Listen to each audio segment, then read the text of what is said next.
Salam tentlər, bu videoda sizlərə fizikanın ikinci şans blok imtahanında qarşıya çıxa biləcək 3 faiz sual tutma baxacaq. Suala bir addım bir şəkildə izah edəcəm ki, suala daha rahat və daha ətraflı bir şəkildə başlaya biləsiniz. Bir xatırlatma da edim ki, əgər belə videonun davamını istəyirsinizsə, video bəyənməyi, kanala abunə olmağı və videolara şərh yazmayı unutmayın. Bunu etməklə mənə çox böyük dəstək olmuş olarsınız. Hər bizi çox sevirəm. O zaman vaxt itirmədən başlayaq. Deməli, ikinci bir sualımızdan başlayaq. Sayılan sayı 8 sayısı 0,5 metr kvadrat olan keçici halqalar maqnit indüksiya vektoruna perpendikular yerləşdirilmişdir. Onu kəsib keçən maqnit indüksiya vektor xətti olaraq 4 hesabdan 0-a qədər azaldılır. 2 saniyədə halqalarda yaranan indüksiya həqiqəsini hesablayın. Bunu hesablamaq üçün ilk öncə biz nə edirik? İlk öncə biz burada epsilon bərabərdir. Epsilon bərabər mənfi delta fi bölünsün delta t düzsün mən buraya yazsam. Mən bir yandan bilirəm ki, delta fi özü nəyə bərabərdir? Delta fi bərabərdir. Deməli, delta b vurulsun s. Bir də burada n, yəni sağlanan sayı soruşsun vurulsun n. Bunu buradan bildim. İndi mən bir yana bilirəm ki, delta b özü nəyə bərabərdir? B2 çıx B1. Bunu buradan bildim. O da mən bu ifadəni gəlib burada yeni yazam. Olur nə? Deməli, B2 çıxsın B1, B2 çıxsın B1, B2 çıxsın B1. Vurulsun nə? S, vurulsun nə? N. İndi mən bu delta fi bərabərdir. B2 çıx B1 vurulsun S vurulsun N ifadəsini mən burada gəlib yerinə yazam. Yəni bu ifadədə yeni yazam. Olur nə? Epsilon bərabərdir. Deməli, mənfi. Delta fi bölünsün delta t. O da bərabərdir. Deməli, mənfi.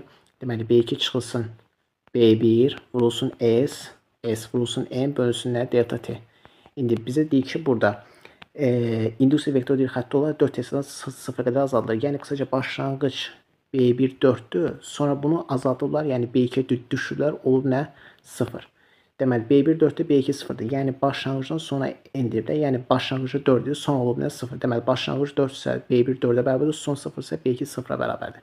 Ondan mən sondan çıxan başlanğıcı son nə qədərdir? 0, başlanğıcı nə qədərdir? 4. Onda 0'dan çıxan 4. Yəni olur belə kimi. Mənfi olduğu kimi qalır burada. Mənfi 0'dan çıxan 4'dür. 0 çıxılsın 4. Vurulsun S. S nə qədər? 0'dan %5. Vurulsun. Deməli N nə qədərdir? 8 bölünsün. Deməli delta nə qədərdir? Bir də ona da baxaq. Deməli delta bizə burada verib nə qədər? 2 saniyə. Yeni yazsam nə? 2. Deməli yeni yazsam 2. Deməli olur belə kimi. Deməli 0'dan 4 çıxanda bu bizə nəyi verir? Mənfi 4'ü verir. Bu mənfi 4'ün, bax bu mənfi 4'ün bu mənfisinə, baxın bu mənfisi burada toqquşur. Olur nə? Müsbət. Onda olur belə kimi. Deməli 4 vuraq 0'dan %5 vurulsun nə? Buradakı 8 bölünsün nə? 2. Mən indi buradan bilirəm ki, deməli 4'ü 8'ə vuranda edir 32. 32'dən buradakı 2 gedir, qalır burada 16. 16'dan vuram nəyə? 0'dan %5. 16 vurursan 0'dan %5. Mən də bilirəm ki, 16 5'ə bölündə edir nə qədər? 80. 80'i 100'ə bölündə edir nə qədər? 0.8. Deməli, canımız çıxır burada neçə? 0.8. 0.8. Burada olan variant buradan hansıdır? B variantı bizə verilir. İndi keçək növbəti sualımıza. Sonraki sualımızda ikinci sualda deməli, A və metalları bir cisim arasında sabit sürətlə hərəkət etdirilir. Onun A və B uçlarına hansı işarə yüklər yüklənər? Deməli, ilk öncə bunu tapmaq üçün biz ilk öncə indüksiya cərəyanının istiqaməti tapmalıyıq. Bizə bir ki, indüksiya cərəyanının istiqaməti sağlıq qaydasına təyin olunur. Sağlıq qaydasına görə deməli, nöqtə isə olur nə? Əlimizin üstü. Əgər x isə olur nə? Əlimizin içi. Bunu buradan bildik. Yəni, nöqtə isə əlimizin üstü, x isə nədir? Əlimizin içi. Bunu buradan bildik. Və burada 4 barmaq sürət vektoru istiqaməti onda baş barmağı göstərir. Baş barmaq indüksiya cərəyanının istiqamətini bizə göstərmiş olacaq. İndi biz burada sağlıq qaydasını istifadə edərək indüksiya cərəyanının istiqamətini gəlin tapaq. İlk öncə nöqtə isə tuturul nəyi? Əlimizin üstü. Və burada yazmışam. Əlimizin üstü. Və burada yazmışam. Əlimizin üstü. Onda 4 barmaq tutulan sürət vektoru istiqaməti onda baş barmaq H tərəfi yönələr, aşağı doğru yönəlmiş olur. Baş barmaq aşağısı indüksiya cərəyanının istiqaməti aşağıdır. Amma biz burada indüksiya cərəyanının istiqaməti yox, cərəyan şiddətinin istiqamətini biz burada tapmalıyıq. Mən də bilirəm ki, burada bizə nə verib? V bərabərdir konstant. Yəni deyir ki, AB metalları bir cisimə maqnit sahəsində sabit sürətlə hərəkət edir. Sabit sürət isə deməli burada V bərabərdir konstant. Bunu buradan bildim. Mən də bilirəm ki, əgər sürət sabitdirsə, cərəyanla indüksiya cərəyanı bir-birinə əks istiqamətdə hərəkət etmiş olacaq. Yəni qısaca əgər indüksiya cərəyanı aşağı doğru yönəlirsə, cərəyan şiddəti o zaman yuxarıya doğru yönəlmiş olacaq. Bunu nə cür izah edə bilərəm? Belə izah edə bilərəm ki, əgər V bərabərdir konstantsa biz bilirik ki, qüvvələr mövzusunda biz bilirik ki, F vəzəcə bərabərdir 0'dır. İndi gəlin belə fikirləşək ki, cismə iki dənə qüvvə təsir edir. Biri F1'dir, bir də nədir? F2'dir. İndi əvəzəci qüvvənin 0'a bərabər olması üçün F1 və F2 birinci halda bir-birinə bərabər olmalıdır. Yəni F1 bərabərdir F2 olmalıdır. Deməli F1 bərabərdir F2 olmalıdır və bir də F1 ilə F2 bir-birinə əks istiqamətdə hərəkət etməlidir. Yəni biri beləsə, bir də belə. Məsələn, ta ki, bir dənə cisim götürsək, M kütləli cisim. Buna təsirin qüvvə bu istiqamətə yönəlsə, ikinci təsirin qüvvə də bu istiqamətə yönəlməlidir ki, yəni əks istiqamətə yönəlməlidir ki və bunların qiymətləri bir-birinə bərabər olmalıdır ki, ümumi F və Z-cini tapanda F və Z-ci bərabərdir bunların cəbri cəmlə. F1-in F2-nin cəbri cəmlə bərabər olsun.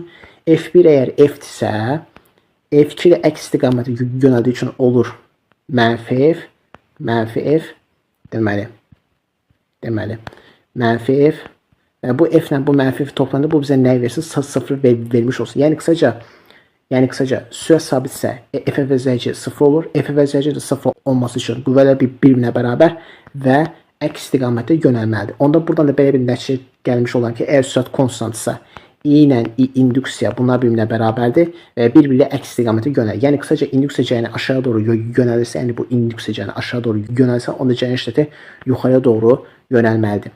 Əgər cərəyan şiddəti yuxarı doğru yönəlirsə, onda belə çıxır ki, bu B-dən çıxır, A-ya da daxil olur. Çıxdı nədir?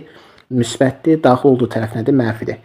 Niyə? Çünki biz bilirik ki, cərəyan şiddəti müsbətdən çıxır, mənfiyə daxil olur. Çıxdığı yer B olduğu üçün çıxdığı yer müsbət, daxil olduğu yer isə A olduğu üçün daxil olduğu tərəf nə olacaq? Mənfi tərəf olmuş olacaq. Onda belə çıxır ki, B müsbət, A mənfi. Deməli, B-miz olacaq müsbət, A-mız olacaq nə? Mənfi. Buna da uyğun olan variant burada hansıdır baxırıq. Deməli, B müsbət, A mənfi, cavabımız olacaq burada nə? B variantı. İndi keçək növbəti sualımıza. Son sualımızda 3-cü sualında uzunluğu L olan naqil bir cism vasitəsilə bərabər yenişən hərəkət edilir. Hansı qrafik naqildə yana induksiyaya keçsin modunun zaman asılına deyil uyğundur. İlk önce ben burada iki tane düz yazdım. Biri epsilon beraber mənfi delta v bölünsün delta, ikincisi epsilon beraber believe. Bu believe düzsündə İngiliscə believe ifadəsində yata saxlaya bilərsiniz. Onun da mənası inanmaq deməkdir. İndi bu düzsün nə vaxt ödənilir? Əgər bir cism hadisəsi səth varsa və o səth müəyyən bucaqdan fırlanırsa, onda bu düzsün ödənilir. Yəni epsilon beraber mənfi delta v bölünsün delta t düzsə burada ödənilir. Amma əgər bir cism hadisəsində naqil varsa və o naqil müəyyən bucaq altında hərəkət etdirilirsə, onda həmin o naqil yəni induksiya EHG-si, yəni epsilon believe bərabərdir. İndi burada bizə deyir ki, uzunluğu L olan naqili bir cism hadisəsinə bərabər yenişən hərəkət etdirir. Yəni burada bir cism hadisəsində hərəkətdən naqildən danışır. Naqildən danışır, biz burada həmin naqili yəni induksiya EHG-sini epsilon bərabərdir believe düzsünə biz burada hesablayacağıq. İndi buraya yazanlar epsilon bərabərdir believe. Bunu buradan tapdıq. Mən burada bilirəm ki, epsilon V ilə düz asıdır. Yəni epsilon V ilə düz asıdır. Yəni bu nə deməkdir? Bu o deməkdir ki, yəni V hansı qrafiklə dəyişirsə, epsilon da həmin o qrafiklə dəyişmiş olacaq. Bunu buradan bildik. İndi mən də buradan bilirəm ki, bu naqil bərabər yenişən hərəkətdir. Mən də bilirəm ki, bərabər yenişən hərəkətdə sürət zamandan nə cür asılıdır? Bu cür asılıdır. Çünki bərabər yenişən hərəkətdə biz bilirik ki, sürət artır. Get-gedə artır. Sürət artdığı üçün sürət zamandan düz asılı olacaq. Yəni artma istiqamətində olmuş olacaq. Ona görə də V-nin qrafiki bu şəkildə biz bunu tapdıq. Mən də bilirəm ki, epsilon V ilə düz asıdır. Yəni bu o deməkdir ki, V hansı qanunla dəyişirsə, epsilon də həmin o qanunla dəyişir. V hansı qanunla dəyişir, bu qrafiklə dəyişir. Onda epsilon də həmin bu qrafiklə dəyişmiş olacaq. Onda epsilon da zaman asılı qrafiki V ilə eyni olmuş olacaq. Yəni bu istiqamətdə olmuş olacaq. Onda buna uyğun olan qrafik hansıdır burada baxırıq. Bizə burada D variantını verilib. Deməli cavabımız olacaq burada nə? D variantı. Belki de bu videoda fizikdən 2 şans blok komitədə qarşıya çıxa biləcək 3 və sual tipinə baxdıq. Suala bir matematik bir şəkildə izah edeyim ki, suala daha rahat və daha ətraflı bir şəkildə başlaya biləsiniz. Bir xatırlatma da edeyim ki, əgər belə videoların davamını istəyirsinizsə, video bəyənməyə, kanala abunə olmağı və videolar şərh yazmayı unutmayın. Bunu etməklə mənə çox böyük bir dəstək olmuş olarsınız. Hər birinizi çox sevirəm. Növbəti videolarda görüşəndək sağ olun, salamatçılıqla qalın.